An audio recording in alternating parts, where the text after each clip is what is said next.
Well, we've got reporters right across the Amber Alert Zone this morning. Jack Carson's in Birmingham, Sophie Reaper is in Bolton, Lisa Hartle is in Kent. Good morning, all of you. Jack, let's start with you. What's happening? Oh, Sophie. Sophie, I'm being told we're starting with you. What's happening there? Well, this morning I'm here at Winter Hill in Bolton, and I can confirm to you that the name does exactly what it says on the tin this morning, because it really, really does feel like winter up here. It is absolutely freezing. You mentioned that the UK Health Security Agency, along with the Met Office, have issued that amber cold health alert across much of England, including here in the northwest. And as you say, that will remain in place now until Friday at midday. And I'm sure many of our viewers this morning will be asking, well, what exactly is an amber cold health alert? Well, in this sense, amber is the third level of 4, which expresses the severity of extreme temperatures. Of course, in this case, very, very cold temperatures.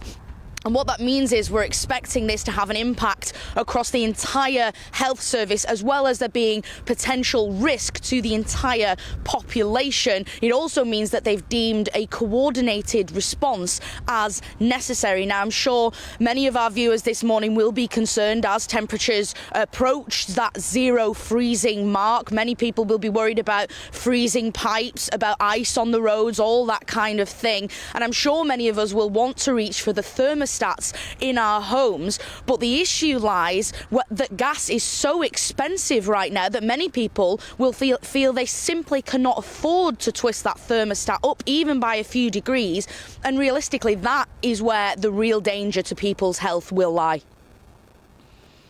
Sophie, thanks very much. Well, let's go to Kent, Lisa, because we can see you're in the snow there, and it's pretty unusual, frankly, for the southeast to have snow that sticks. It's sort of a once-a-year event at best.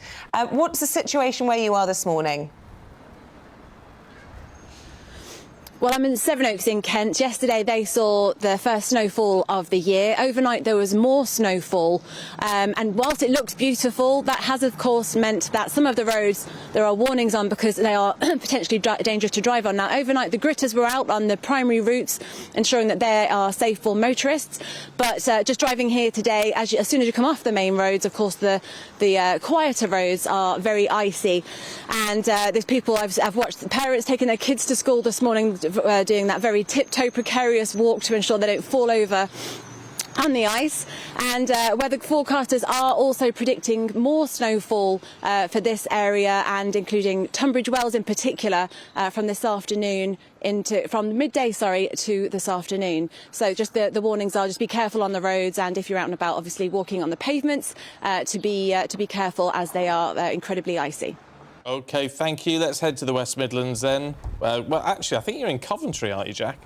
Which isn't quite West Midlands, but no. No, I am in Birmingham. I'm in the West Midlands, Stephen, here in Smethwick this morning, because a little bit later on today we're going to be in a warm bank, of course, speaking to a local community centre here about the space that they're offering for people to come in and keep warm, because of course, as we have this cold snap here in the West Midlands, one of the big issues that people really start to feel, as Sophie was mentioning there, is whether people can turn up that thermostat, can turn on their energy, because data from the latest data we've got, which is the data from 2022, because you have this 2-year lag, it's 3.26 million homes estimated by the Office for National Statistics are in some kind of fuel poverty. Of course, here in Birmingham, it's one of the worst areas for fuel poverty in the UK. It's estimated around 23% of all households here are in some kind of fuel poverty. And so these warm spaces that one of them of which I'm going to be in a little bit later on, is really important to much of the